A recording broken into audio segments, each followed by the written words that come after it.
आइए देखें एसएससी ने 2024 में अभी तक हुए एग्ज़ाम में किस तरह के प्रश्न पूछे हैं, चाहे एसएससी सीपीओ का एग्ज़ाम हो, चाहे पीछे सीएचएसएल का हुआ है।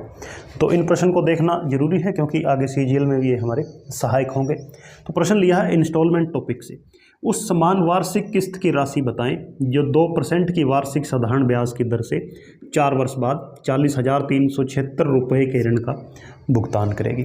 तो इंस्टॉलमेंट के बेसिक में ही हम सीख चुके हैं कि जो वार्षिक किस्त की राशि है एक समान, इसको हम मान लेते हैं हमेशा कि हम 100 यूनिट की 4 बराबर किस्तों में, क्योंकि 4 वर्ष का समय है तो ये 100 यूनिट की हम 4 वार्षिक किस्तें देने वाले हैं।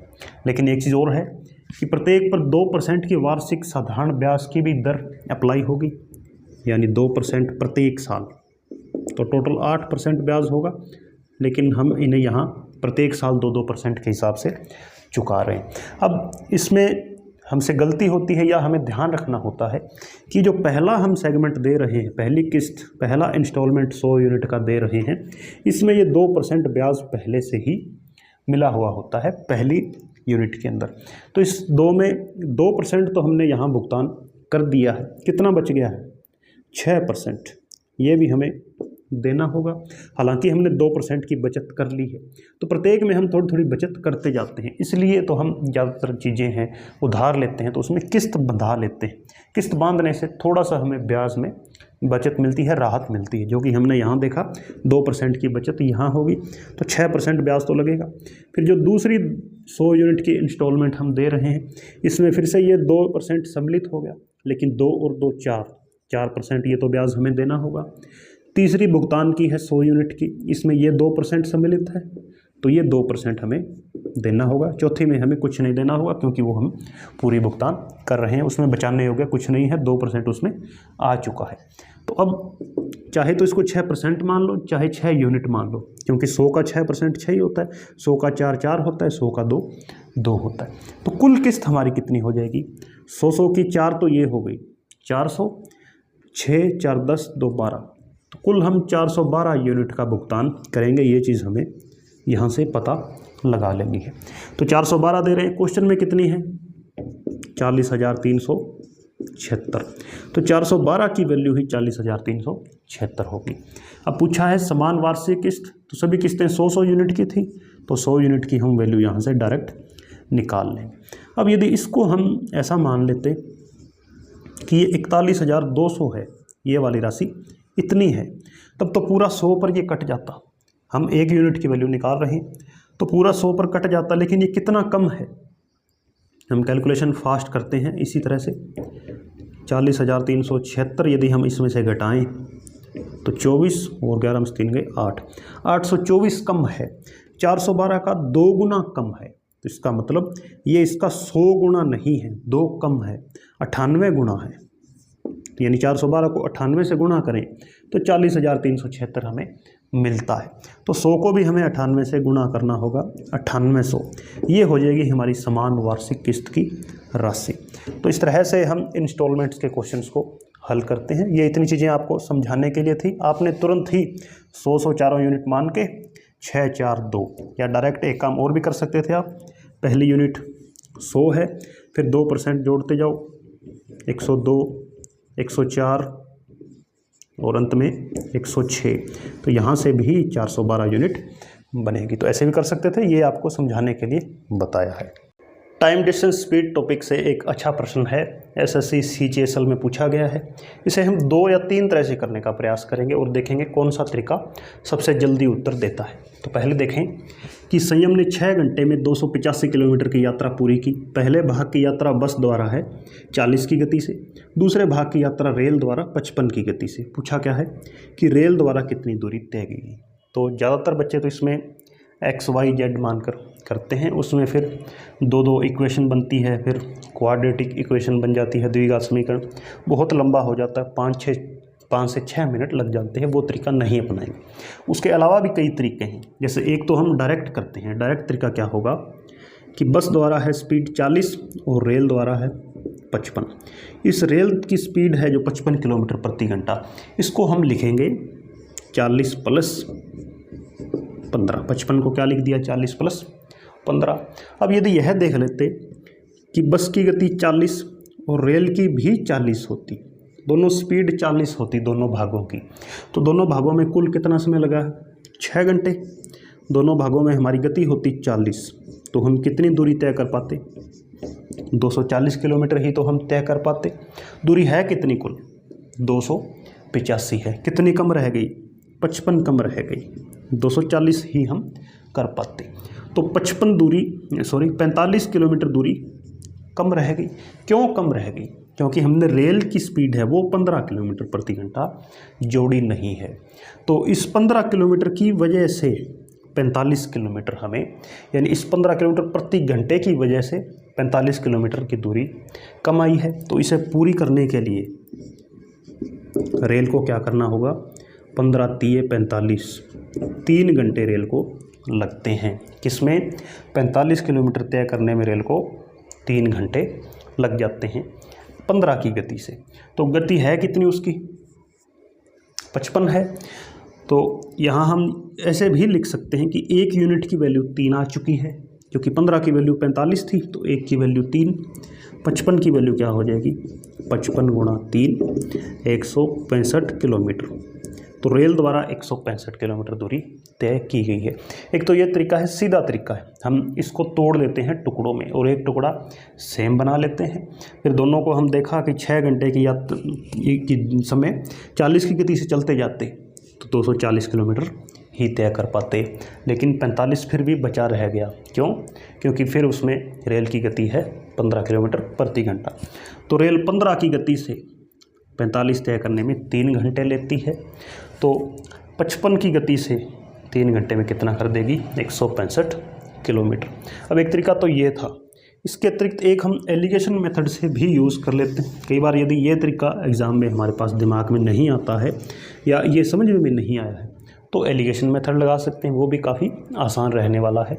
उसमें क्या होगा? उसमें पहले यह मान लेंगे कि 40 की गति से हम पूरे 6 घंटे की यात्रा तय करते हैं, तो टोटल कितनी दूरी हो जाएगी? 240। दूसरी बार यह मानते हैं कि 55 की गति से हम 6 घंटे यात्रा किए हैं, तो 55 छिका 330। तो दोनों तरह की दूरी आ गई। दूरी वास्तव में है कितनी? 285, वो बीच में लिखी जाएगी।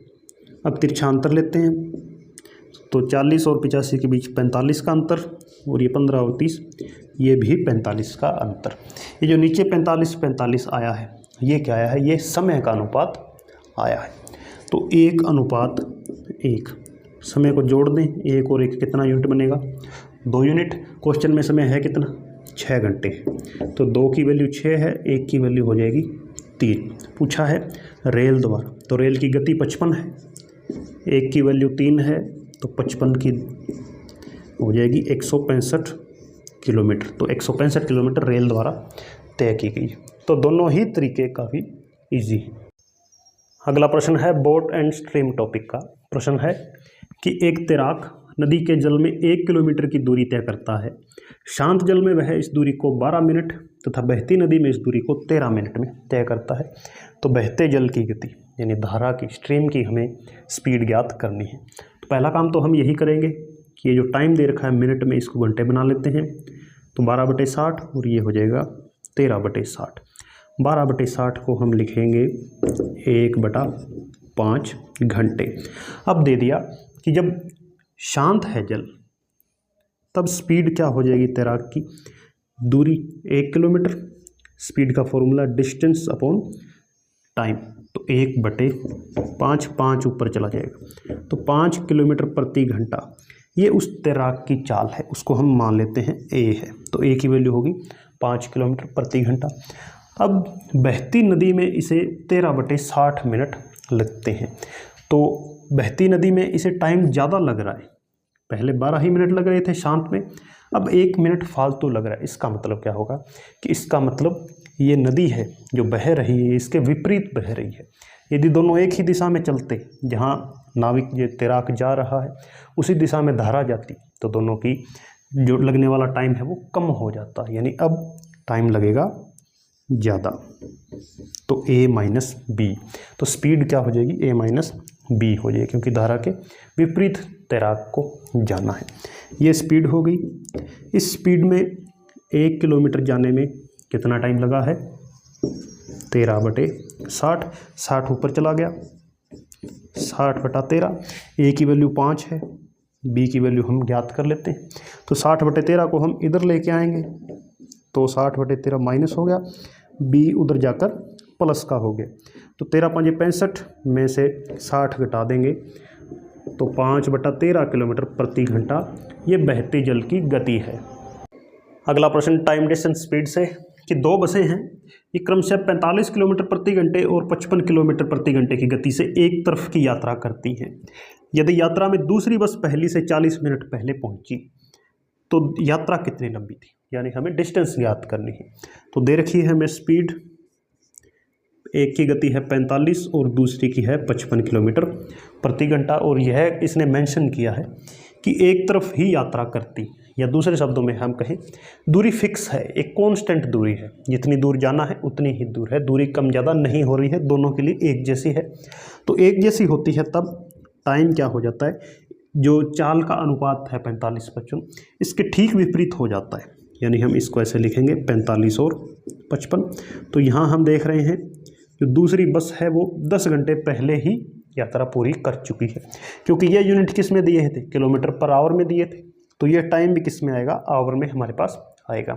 तो यहाँ 10 घंटे पहले पहुँच गई, जो बस 45 घंटे में पहुँची है वो। तो 10 घंटे बराबर, क्वेश्चन में कितना कह रहा है, क्वेश्चन में वो कह रहा है कि 40 मिनट पहले पहुँची है, तो 10 घंटे को हम 40 मिनट के इक्वल इक्वेट कर देंगे। तो 40 मिनट को हम क्या बनाएंगे, घंटे, घंटे के बराबर ही घंटे रखे जा सकते हैं, 0 से 0 कैंसिल, 2/3। तो 10 घंटे का मान क्या आ चुका है, 2/3। हमें क्या चाहिए, हमें 1 घंटे का मान चाहिए या 1 यूनिट आवर की मान चाहिए। तो 10 यहाँ नीचे आएगा, 2/30, 1/15, 1 घंटे की वैल्यू क्या है, 1/15 है यहाँ पर इस क्वेश्चन के हिसाब से। दूरी पूछी है, दूरी हमेशा क्या होती है, दूरी होता है स्पीड मल्टीप्लाई टाइम, यानी चाल गुणा समय। तो ये चाल ये समय, चाहे ये वाला ले लो, दोनों एक ही बात है। तो हमारे पास डिस्टेंस क्या आएगी, 55 गुणा 45 गुणा 1/3, 3 से ये कटा, सॉरी 1/15 है, 15 से ये कटा 3 पर, 55 तिया 165 किलोमीटर ये टोटल डिस्टेंस होगी। एक प्रश्न अल्टरनेट डेज, यानी जब व्यक्ति बारी बारी से काम करते हैं एक एक दिन छोड़कर, उस तरह का प्रश्न पूछा गया है। अभी प्रश्न है ए और बी एक कार्य को क्रमशः 13 एवं 26 दिन में पूरा कर सकते हैं। यदि ए से शुरू होकर या शुरू करते हुए वे बारी बारी से एक दिन कार्य करें तो कार्य कितने दिन में पूरा होगा, यानी एक दिन ए काम करेगा उस दिन बी नहीं करेगा, अगले दिन बी करेगा तो ए नहीं करेगा, इसी सीरीज़ में वो चलेंगे। तो बिल्कुल बेसिक प्रश्न है अल्टरनेट डेज का, और बेसिक तरीके से ही हम चलेंगे। तो ए और बी, ए को काम पूरा करने में लगते हैं 13 दिन, बी कर लेता है काम को 26 दिन में। तो पहला काम की टोटल काम है कितना वो पता लगाना होगा, वो दोनों का हमें एलसीएम लेना होगा। तो 13 और 26 का एलसीएम होता है 26, हमने यह मान लिया कि ये टोटल काम है 26। अब पहले व्यक्ति पर आएँ, ये 13 दिन में काम पूरा कर देता है या 13 दिन में 26 काम कर लेता है, तो एक दिन में वो कितना करेगा, 2 ही काम कर पाएगा। इसी तरह बी 26 दिन में 26 काम करता है तो एक दिन में 1 करेगा, ये एक दिन में 1 कर रहा है, ये एक दिन में 2, ये इनकी अलग अलग कार्य क्षमताएँ हैं, ये हमें निकालनी पड़ेगी एक एक दिन की, क्योंकि वो भी एक एक दिन ही कार्य कर रहे हैं अलग अलग। अब आएंगे हम, पहला दिन आएगा जैसे ही, तो पहले दिन वो कह रहा है ए से शुरू करते हुए, तो एक दिन में ए कितना काम करता है, 2 ही काम करता है। फिर दूसरा दिन, अब बारी बी की होगी क्योंकि ए तो पहले दिन कर चुका है, बी एक दिन में 1 काम करेगा। तो हम ऐसे कहेंगे, अब एक एक करके सभी तो हम काउंट कर नहीं सकते हैं क्योंकि बहुत दिन लग जाएंगे, या कई बार एग्जाम में यहाँ पर क्वेश्चन में बड़ी रकम भी, बड़ी वैल्यू आ सकती है। तो हम कहेंगे कि 2 दिन में कितने काम हो गए हैं, 3 काम हो चुके हैं, यानी दिन लगे 2 और वर्क कितना हो गया, 3 हो गया। अब ये इसी अनुपात में चलते जाएंगे, 2 दिन में 3, 4 दिन में 6, 6 दिन में 9, यानी इसको जितना गुना बढ़ाते जाएंगे उतना ही गुना काम बढ़ता जाएगा। काम है कितना कुल 26 है, तो इसको 26 के पास लेके जाएंगे वर्क को। तो यदि हम 9 से गुणा कर दें तो 9 × 3 = 27 ज़्यादा हो गया, हम करेंगे 8 से गुणा। तो 8 3 है 24, तो इसको भी हम 8 से गुणा करेंगे, यानी 16 दिन में 24 काम हो चुका है। अब काम कितना और बचा है?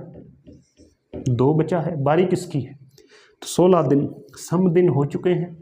अगला दिन विषम आएगा। विषम दिन पहला दिन, एक ही बारी आएगी पहले दिन। तो ये 2 काम ए करेगा, ए की कार्य क्षमता है 2, यानी अगले दिन 16 में से अगले दिन ए 2 काम पूरा कर देगा। तो 16 से एक दिन और ज़्यादा लगेगा, तो हम कहेंगे कुल 17 दिन में ये काम समाप्त हो जाएगा, 26 काम पूरे हो जाएंगे।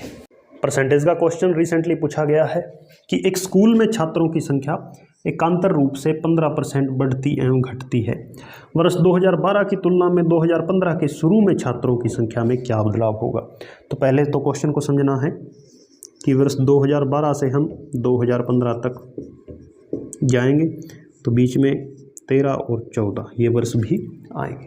अब वो कहता है एकांतर रूप से, यानी एक साल तो बढ़ती है, 2012 से 13 तक तो बढ़ी, 13 से 14 इस वर्ष घटी, और 14 से 15 वर्ष शुरू हुआ तब फिर 15% बढ़ी। तो इसकी शुरुआत तक, या इसको ऐसे समझे 31 दिसंबर 2014 तक 2012 के मुकाबले यहाँ तक क्या परिवर्तन आया है? तो 15% या तो सक्सेसिव मेथड से डायरेक्ट हम कर देंगे, थोड़ी कैलकुलेशन तो होगी, या एक तरीका यदि आप सक्सेसिव नहीं जानते हैं तो एक फ्रैक्शन मेथड भी होता है। 15% की वैल्यू होती है, 15% का मतलब 3/20, यानी इसके नीचे हम 100 लगाएंगे परसेंट हटाकर, तो 3/20 आएगी। तो पहले वर्ष 2012 से 13 इस सेशन में क्या होगा? छात्रों की संख्या 20 थी तो 3 बढ़ गई, कितनी हो गई? 23 हो गई। दूसरे वर्ष 15% घटेगी, यानी 20 थी तो 3 कम हो जाएगी, 20 से क्या हो गई? 17 हो गई। तीसरे वर्ष फिर बढ़ी है, तो 20 से कितनी हो जाएगी? 23। अब कोई कट रहा है तो आपस में काट सकते हैं एक दूसरे की तरफ, लेकिन ऐसा नहीं है। तो 20 की क्यूब क्या होती है? 8000 होती है। इनकी भी गुणा कर लेते हैं। 23 को 23 से गुणा करें यदि, 23 का स्क्वायर होता है 529, 17 से गुणा कर लेते हैं, तो 17 में 153 हासिल 15, 17 दूनी 34 और 15 49 हासिल 4, 17 5 85 और 4 89, 8993, यानी 2012 के शुरू में हमारे पास इतने छात्र थे और 2015 तक आते आते इतने हो गए। तो हम देख रहे हैं जनसंख्या बढ़ रही है, कितनी? 993 बढ़ी है। किस पर? 8000 पर, क्योंकि हमें परसेंटेज भी बनाना होगा, तो 100 से गुणा करेंगे। तो ये 0 का ये पॉइंट यहाँ लगा देते हैं हम पहले ही। अब भाग कर देते हैं, 12 8 96, 3 बचेगा, आगे 33, 8 चौका 32, 1 बचेगा 10, तो 12.41% बढ़ोतरी हुई है। सिंप्लीफिकेशन का अच्छा प्रश्न एसएससी सीपीओ में पूछा गया था। अच्छा क्यों है? क्योंकि कहीं पर तो बोर्ड मास के नियम इस्तेमाल होंगे, अंडर रूट में भी एक संख्या है, और ऊपर पावर एंड एक्सपोनेंट घात के नियम भी हमें लागू करने होंगे, इसलिए अच्छा प्रश्न है। तो पहला काम तो यही होगा कि इस अंडर रूट में देखें इसकी वैल्यू क्या निकल सकती है। यदि पूरा 6400 होता तो हम डायरेक्ट यहाँ पर 80 लिख लेते, 80 का वर्ग 6400, तो 6400 से थोड़ा ही आगे है और पीछे 1 लिखा हुआ है, तो इसकी संभावना है कि ये 81 है, इसका वर्गमूल। एक बार हम चेक भी कर लेते हैं, 81 को 81 से गुणा करके, तो 81 एकम 81 हासिल 8, 81 8 एकम 8, 8 8 64, 648 और 8 656, तो पूरा जा रहा है 81 पर, तो इसकी जगह तो हम लिखेंगे 81। और एक चीज़ कर देते हैं साथ ही, इधर ऊपर पावर 3 है, कहीं 14 है, 18 है, तो 81 को भी हमने कन्वर्ट कर लिया, 3 की पावर क्या लिख दिया? 4, 3 की पावर 4 81 होती। इतना काम करने के बाद अब इसमें देखें सबसे पहले कहाँ सोल्व होगा? बीच में का लिखा हुआ है, का या ऑफ, ये सबसे पहले हमें अब सोल्व करना होगा, तो इसको भी हम इधर कर लेते हैं सोल्व। 3 की पावर 14 है, गुणा करना है, का मतलब गुणा, 27 की पावर 3, 27 को फिर लिखेंगे, 3 की पावर 3 ऊपर पावर 3 है, तो क्या बन गई है? पावर के ऊपर पावर गुणा हो जाती है, 3 की पावर 14 गुणा 3 की पावर 9। अब देख रहे हैं बेस सेम है, तो अब घातें जुड़ जाएंगी, यानी 3 की पावर क्या बन गया है? 23 बन चुका है। तो अब हमारा क्वेश्चन क्या हुआ? 9 पावर 18 डिवाइड, इस इतने की जगह क्या लिखेंगे? 3 की पावर 14 और 9 23 गुणा में ये है 81 वाला 3 की पावर 4। अब डिवाइड कर लेते हैं। 9 की पावर 18 है, नीचे 3 की पावर 23 गुणा है 3 की पावर 4। अब इसे भी हमने चेंज करना होगा क्योंकि यहाँ 3 है, यहाँ 3 है, तो इसको 3 बना ही सकते हैं 9 को, यानी 9 की पावर 18 है तो 9 को हम क्या लिख सकते हैं, 3 की पावर 2 ऊपर पावर 18 हो जाएगी, तो 18 दूने 36, यानी हम क्या लिखेंगे 3 की पावर 36। अब ऊपर घात सेम है तो 36 और 4 40, सॉरी बेस सेम है तो घात जुड़ जाएगी। 3 की पावर 40 डिवाइड करेंगे 3 की पावर 23 से। अब भाग की समस्या है और बेस फिर से सेम है तो ये अब क्या है माइनस हो जाएगी। यानी बेसिक नियम यही है जो घातांक में कि जब घात बेस एक जैसे हैं, आधार एक जैसे हैं, गुणा में है तो घातें जुड़ जाएंगी, भाग में है तो घातें घट जाएगी। तो 3 की पावर 17 ये आंसर हो जाएगा। एरिया एंड वॉल्यूम टॉपिक से एक क्वेश्चन है कि एक घन का आयतन घनाभ के आयतन का 4 गुना है। घनाभ की भुजाएं 32, 8 और 4 सेंटीमीटर हैं, तो दोनों के पृष्ठीय क्षेत्रफल सरफेस एरिया का रेशो हमें ज्ञात करना है। तो सरफेस एरिया के लिए हमें जो घन है उसकी भुजा चाहिए, घनाभ की भुजाएं तो दे रखी है क्वेश्चन में, तो घन की भुजा निकलेगी जो इनमें रिलेशन दे रखा है उससे। क्या दे रखा है कि घन का आयतन होता है भुजा की पावर 3, ये 4 गुना है, यानी ये 4 गुना ज़्यादा है घनाभ के आयतन से। घनाभ का आयतन होता है लंबाई गुना चौड़ाई गुना ऊंचाई, ये 4 गुना ज़्यादा है, तो इसको यदि हम 4 से गुणा कर दें तब दोनों बराबर हो जाएंगे। तो a की पावर 3 4 गुना, ये डायमेंशन हमें दे रखी है 32 8 4, 32 गुना 8 गुना 4। अब इनको गुणा करके आवश्यकता नहीं है क्योंकि कैलकुलेशन बढ़ेगी और उसका क्यूब रूट करना मुश्किल होगा। तो एक काम कर सकते हैं, सभी को हम 2 की पावर में कन्वर्ट कर लेते हैं। जैसे 4 को लिखा 2 की पावर 2, 32 को लिखा 2 की पावर 5, 8 को लिख सकते हैं 2 की पावर 3 और ये 2 की पावर 2। अब सभी जगह आधार एक जैसा है तो 2 की पावर कितनी हो गई, जब आधार एक जैसा होता है घातें जुड़ जाती, तो 2 2 4 5 9 और 3 12 हो गई। अब 2 की पावर 12 को क्या लिखा जा सकता है, इधर क्यूब रूट है तो ऊपर पावर 3 छोड़नी होगी, बाकी को हटा लेनी होगी, यानी ये 2 गुणा 4 की पावर 3 है, यानी इसको ऐसे लिखेंगे 2 की पावर 4 ऊपर पावर 3, ये कहने का प्रयास है। तो 2 की पावर 4 और ऊपर पावर की पावर से गुणा होकर वापस पावर 12 बन जाती है, यानी ये हो गया 2 की पावर 4 16, 16 की पावर 3 है, क्या है a क्यूब का मान। अब पावर से पावर कट गई, a का मान आ गया 16, तो भुजा है घन की 16 सेंटीमीटर। अब वो कहता है दोनों के पृष्ठीय क्षेत्रफल का अनुपात बताओ। तो पृष्ठीय क्षेत्रफल घन के लिए तो होता है 6 गुणा पृष्ठीय क्षेत्रफल से, मतलब ऐसे हुआ जैसे इसको हम मान लेते हैं ये घन है, वैसे है ये घनाभ, तो एक सरफेस ये होता है, एक पृष्ठ दिखाई दे रहा है जो एक पेज दिख रहा है, तो इसका क्षेत्रफल घन में ये सारा एक जैसा होता है, यानी एक वर्गाकार होता है एक साइड। तो भुजा गुणा भुजा ऐसा 6 बार है, तो 6 गुणा भुजा हो जाएगा। इसके बराबर पुट कर देते हैं क्योंकि दोनों का रेशो चाहिए, या रेशो का साइन लगा दो। अब आएगा घनाभ का पृष्ठीय क्षेत्रफल, वो होता है 2 गुणा लंबाई गुणा चौड़ाई 32 गुणा 8 प्लस चौड़ाई गुणा ऊंचाई 8 गुणा 4 प्लस ऊंचाई और लंबाई 32 गुणा 4। अब इसको एक बार पढ़ा रहने देते हैं। ये है 2, इसमें देख रहे हैं यहाँ 32 मौजूद है, ये 8 चौके 32 है, इसमें 32 मौजूद है, तो 32 हमने कॉमन ले लिया, तो अंदर क्या बचेगा 8 बचा है, ये पूरा ही बाहर चला गया, अंदर 1 बचेगा, प्लस ये 32 बाहर आ गया, अंदर 4 बचा है।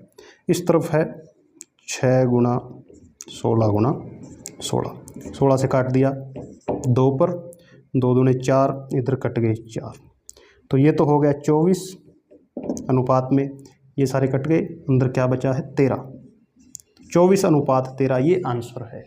एसएससी सीपीओ में इस बार काफ़ी अच्छे क्वेश्चंस पूछे गए हैं। तो एक प्रश्न है ऐसा ही कि एक घन के आकार के कमरे में रखी जा सकने वाली छड़ की अधिकतम संभावित लंबाई 42√3 है, तो इस कमरे में फिट होने वाले गोले का अधिकतम पृष्ठीय क्षेत्रफल क्या होगा।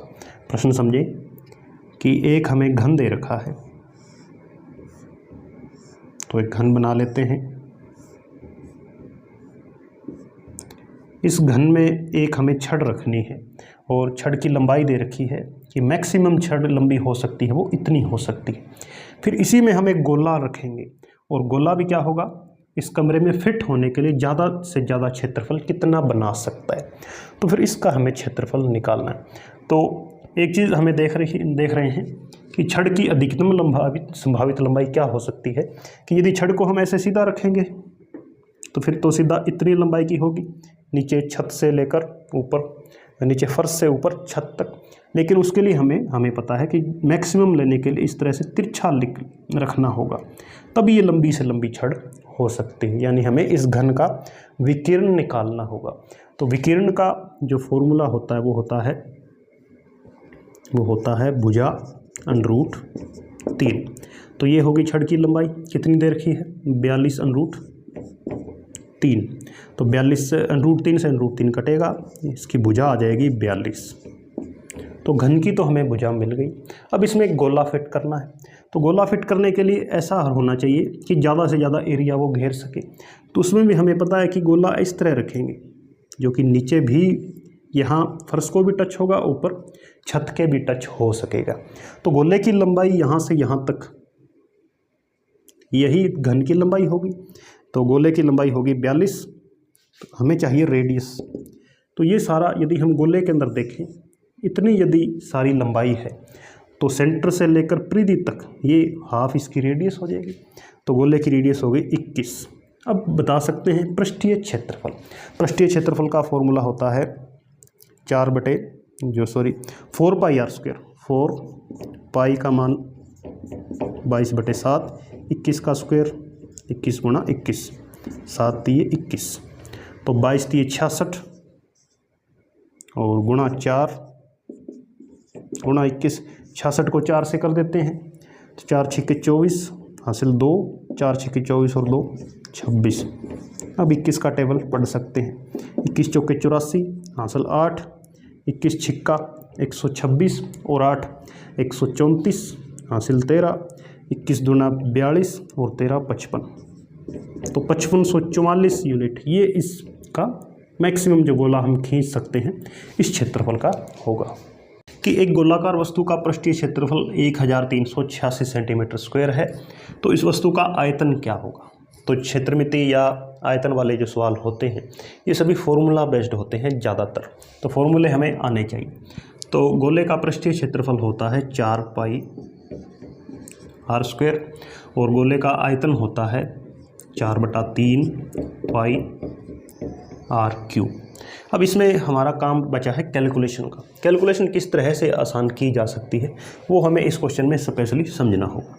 तो 4πr² ये हो गया पृष्ठीय क्षेत्रफल, दे कितना रखा है 1386।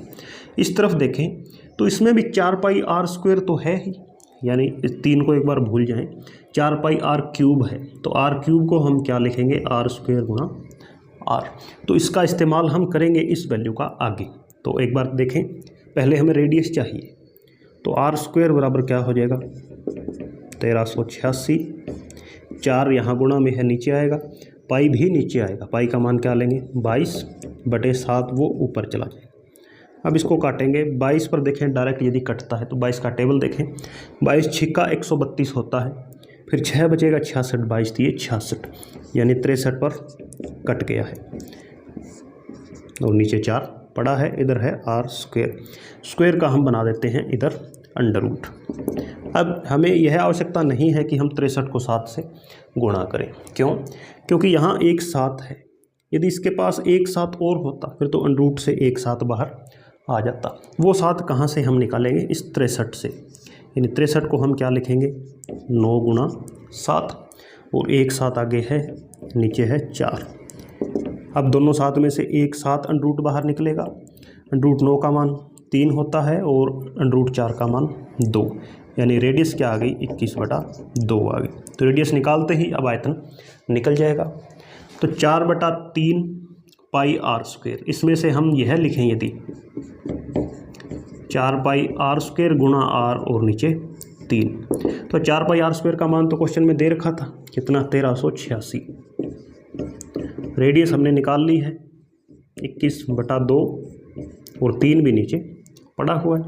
तो 3 7 21, 2 पर ये कट रहा है, 2 6 12, 1 बचेगा 9, 2 3 6, 7 से गुणा करनी है। अब 7 से गुणा करने में भी हम देख सकते हैं कि ये 700 के नज़दीक है, तो चाहे तो 7 का सीधा टेबल पढ़ दो, कोई दिक्कत नहीं, या इसको 700 मान लो। 700 मानेंगे तो कितना आएगा 700 7 4900 उत्तर आ जाएगा। लेकिन ये 700 नहीं है, 7 कम है, तो 7 7 49 घटा दो, किस में से 4900 में से, तो क्या बचेगा 4851। और एक चीज़ ध्यान रखेंगे, आयतन हमेशा किस में होता है, वॉल्यूम हमेशा क्यूब में होती है, तो ये हो जाएगा सेंटीमीटर क्यूब। क्षेत्रफल सारे किस में होते हैं, स्क्वायर में होते हैं। तो ये आंसर है। त्रिभुज टॉपिक का एक काफ़ी अच्छा प्रश्न है।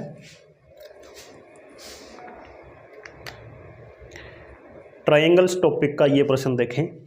एक अधिक कोण त्रिभुज में सबसे लंबी भुजा AB की लंबाई 50 सेंटीमीटर है, अन्य 2 भुजाओं में से एक भुजा 42 सेंटीमीटर है, तो तीसरी भुजा ज्ञात करनी है यदि इस त्रिभुज का क्षेत्रफल 294 सेंटीमीटर स्क्वायर है। तो पहले त्रिभुज का प्रकार दे रखा है, अधिक कोण त्रिभुज है। अधिक कोण का मतलब त्रिभुज का एक कोण 90 डिग्री से ज़्यादा है। न्यून कोण कहता तो सभी कोण है वो 90 डिग्री से कम होते।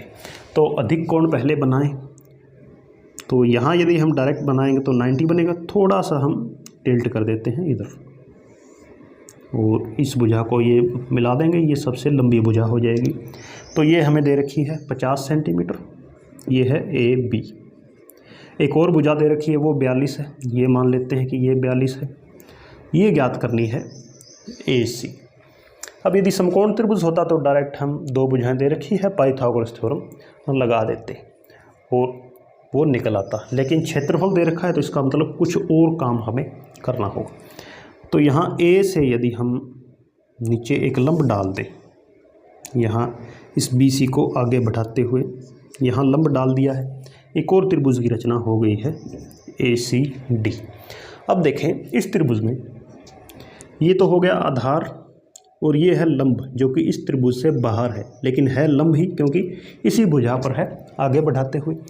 तो त्रिभुज का क्षेत्रफल हो जाएगा 1/2 आधार 42 गुणा ऊंचाई हो गई AD बराबर है 294। तो 2 से कटेगा 21 पर, AD की वैल्यू क्या आ जाएगी 294/21। 21 से कम 21 और 21 चौके 84, तो ये भुजा आ गई 14 AD। अब देखें त्रिभुज ADB में ये जो बड़ा त्रिभुज है ये तो समकोण त्रिभुज है क्योंकि एक कोण 90 डिग्री है। तो ये हो गया इसका लंब, ये हो गया कर्ण, ये सारा हो जाएगा आधार। तो पाइथागोरस ट्रिपलेट्स को याद करें, यदि उनमें एक संबंध होता है, क्या होता है कि 3 4 5 यदि किसी समकोण त्रिभुज की भुजाएं हैं तो इसको डबल कर दें सभी को, 6 8 10 ये भी भुजाएं हो जाएंगी और फिर इनको और आगे इस तरह से डबल करते जाएंगे, मल्टीप्लाई करते जाएंगे एक ही अनुपात में, तो सारी समकोण त्रिभुज की भुजाएं आती रहती हैं। अब इसी का प्रयोग करना है और ध्यान से देखें कि 50 का आधा क्या होता है 25, 14 का आधा 7, 7 और 25 में तीसरी भुजा क्या आती थी 24 आती थी। ये हमें याद है क्योंकि 25 का स्क्वायर 625, 7 का स्क्वायर 49 घटाएंगे तो कितना बचता है 576, वो 24 का वर्ग होता है। तो 7 का डबल कर दें 14 ये रही, 25 का डबल कर दें 50 ये रही, तो तीसरी भुजा क्या हो जाएगी 24 का डबल, यानी ये सारी भुजा क्या हो गई 48 हो गई। 42 यहाँ से यहाँ तक है तो ये भुजा क्या हो गई 6 हो गई। अब हमारा काम आसान हो चुका है क्योंकि त्रिभुज ADC एक समकोण त्रिभुज है। इसमें हमारे पास ये हो गया लंब, तो लंब का स्क्वायर प्लस आधार 6 मिल गया, इसका स्क्वायर किसके बराबर होगा AC के स्क्वायर के बराबर होगा। तो 14 का स्क्वायर होता है 196 प्लस 36 बराबर AC का स्क्वायर। तो ये हो गई टोटल 96 में 4 और जोड़ेंगे तो 232। इसका फिर डायरेक्ट अंडर रूट कर देंगे। तो 58 चौके यानी 60 चौके तो 240। 58 गुणा 4 क्यों किया है? क्योंकि 4 का तो वर्गमूल हमें पता है। तो 2 अंडर रूट 58 सेंटीमीटर ये AC भुजा है। तो काफ़ी अच्छा क्वेश्चन है, थोड़े टेढ़े तरीके से हमें करना पड़ा है, तो इस तरीके को याद रखें। और एक चीज़ और कि ये पाइथागोरस ट्रिपलेट्स याद रखना बहुत महत्वपूर्ण होता है, और इनके बीच संबंध ज्ञात करना कि इनको डबल ट्रिपल कर दें तो भी ये पाइथागोरस त्रिभुज की ही भुजाएं रहती हैं। एवरेज के भी बहुत अच्छे अच्छे क्वेश्चंस अब की बार एग्जाम में देखे गए हैं। तो ऐसा ही एक प्रश्न है कि 2 क्रमागत वर्षों में एक कंपनी के 75 और 50 कर्मचारी विभाग की परीक्षा में शामिल हुए, उनमें 84% और 52% उत्तीर्ण हुए। तो उत्तीर्ण हुए कर्मचारियों की औसत प्रतिशत दर हमें ज्ञात करनी है। तो पहले तो कर्मचारियों की संख्या है 75 और 50, डायरेक्ट अनुपात बना लेते हैं ताकि कैलकुलेशन इजी हो जाए। तो 25 पर कटेंगे 3:2। अब इन 3 के तो वो कह रहा है कि 84% पास हुए हैं और बाकी के 52%। औसत बतानी है तो कई तरीक़ों से हम औसत निकाल सकते हैं। एक तो हम 3 की 84 के साथ गुणा कर दें, या 52 की 2 के साथ कर दें, सभी का टोटल करके 3 और 2 5 से भाग दे दें। लेकिन ये थोड़ा कैलकुलेटिव हो जाएगा। आसान तरीका क्या हो सकता है? औसत में भी हमने सीखा था कि इन दोनों के बीच में कहीं हम औसत मान लेते हैं। तो 84 और 52 के बीच हमने मान लिया कि 70% ऐसे हैं जो कि उत्तीर्ण हुए हैं और औसत है 70%। औसतन हमने मान लिया कि पास हुए हैं। अब ये 84 था, ये कितना ज़्यादा है? 70 से कितना ज़्यादा है? 14 ज़्यादा है। तो हमने 14% निकाल लिया यहाँ से। 52 कितना कम है 70 से? 18% कम है। तो हमने जो 70 माना, इन दोनों से हमने उनकी अलग अलग तुलनाएं कर ली। ये 14% का अंतर इन 3 पर पड़ेगा। 14 तिये 42 और इस 18% का अर्थ इस पर पड़ेगा, इफेक्ट 2 पर 36%। तो 42 और 36 यानी ये जो 70 माना है उससे हमारा औसत 42 ज़्यादा आ रहा है, 36 कम आ रहा है परसेंट में। इन दोनों में फिर अंतर देखें, 6 का अंतर आ रहा है, यानी 70% हमारा ये जो मानना है ये सही नहीं है। इसमें अभी 6% और जुड़ेगा, क्योंकि 18 वाला कम था, 14 वाला ज़्यादा था। ज़्यादा वाले ने ज़्यादा वैल्यू दी है, 42 पॉजिटिव वैल्यू दी है, तो प्लस का 6% हम लिखेंगे। वो ज़्यादा होता तो माइनस लिख लेते। अब 6% इसमें डायरेक्ट नहीं जोड़ना है। ये 6% किस में जुड़ेगा? 3 और 2 पाँचों पर जुड़ेगा। तो 6 को 5 से भाग दे देंगे, 5 एकम 5, 1 सही 1/5%। 70 जो हमने माना था उसमें अभी ये इतना और जुड़ेगा, तो 71 सही 1/5%, ये आंसर हो जाएगा। तो इसमें हमने देखा कैलकुलेशन बहुत कम थी, ना के बराबर थी, क्योंकि छोटे छोटे फिर नंबर हो जाते हैं जब हम एवरेज जो मान लेते हैं औसत। तो फिर औसत मानेंगे तो इनके बीच में ही कहीं होगी, आसपास ही होगी, तो अंतर छोटा होता है। फिर जैसे 14 18 फिर कैलकुलेशन आसान हो जाती है।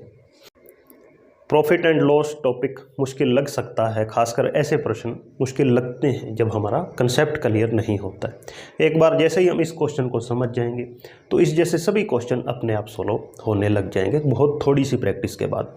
तो आइए इस क्वेश्चन को देखें कि एक किताब का मूल्य 4400 रुपये है। एक व्यक्ति इसे बेचकर 24% लाभ कमाना चाहता है। बिक्री के समय वह 12% की छूट भी देता है, तो अंकित मूल्य हमें ज्ञात करना है। तो 2-3 चीज़ें हैं जो कि बिल्कुल आसान रहेंगी समझने में। जैसे एक तो वो चाहता है 24% का लाभ हो, 24% का लाभ। एक चीज़ जानते हैं कि लाभ हो या हानि हो, दोनों हमेशा कॉस्ट प्राइस पर ही होते हैं। तो इस वस्तु का कॉस्ट प्राइस जो भी है, इस पर उसे 24% का प्रॉफिट हो रहा है। यदि हम ऐसा समझें कि कोई वस्तु हम 100 रुपये में खरीद कर 100 में ही बेचते हैं, या ऐसा कहें 100 की वस्तु हम 100% रेट पर ही बेचते, तो क्या हमें कुछ मिलेगा? नहीं मिलेगा। हमें 100% पर नहीं बेचना है, 24% एक्स्ट्रा, यानी कॉस्ट प्राइस का 124%, ये इस वस्तु का क्या बन जाएगा? सेलिंग प्राइस बन जाएगा। फिर दूसरी बार वो कहता है कि बिक्री के समय 12% की छूट भी देता है। अब छूट जो दी जाती है, डिस्काउंट, ये हमेशा अंकित मूल्य पर दी जाती है। किसी वस्तु पर कुछ मूल्य लिखा होता है, उस पर फिर वो छूट दी जाती है। तो 12% की छूट यानी अंकित मूल्य जितना भी रहा होगा, MRP जितना भी रहा होगा, इसको फिर वो 100% में नहीं बेच रहा है, वो 12% छोड़ रहा है, तो 88% पर वो बेच रहा है। तो यहाँ से भी हमें क्या मिलेगा? सेलिंग प्राइस मिलेगा। दोनों को हम इक्वल पुट कर दें क्योंकि दोनों ही विक्रय मूल्य हैं। अब यहाँ से हम CP और मार्क्ड प्राइस, क्रय मूल्य और अंकित मूल्य का अनुपात बना लेते हैं। यहाँ क्या लिखा हुआ? 88 पड़ा रहेगा, 124 इसके नीचे आएगा, MRP को इसके नीचे ले आए। तो ये चीज़ हमें निकालनी होगी ऐसे सभी क्वेश्चन के अंदर। CP और MRP का रेशो निकाल लेना होगा। अब कहने का मतलब कॉस्ट प्राइस तो 88 यूनिट है और मार्केट प्राइस है 124 यूनिट। अब क्वेश्चन में हमें एक चीज़ दे भी रखी है, 4400 रुपये। ये क्या दे रखा है? किताब का मूल्य दे रखा है। किताब का मूल्य मतलब किताब का हमें क्रय मूल्य दे रखा है। तो इस 88 की वैल्यू कितनी है? 4400 है। पूछ रहा है वो अंकित मूल्य, तो अंकित मूल्य हमारे पास 124 यूनिट निकला है, तो 124 यूनिट की वैल्यू हम बता देंगे। जब 88 की 4400 है तो 88 का आधा होता है 44, तो 124 का भी आधा कर दो 62, पीछे 2 जीरो है तो 2 जीरो लगा दो। तो इस वस्तु का अंकित मूल्य हो जाएगा 6200 रुपये। फिर इस पर 12% की छूट भी दे दे तब भी इसे 24% का लाभ होगा।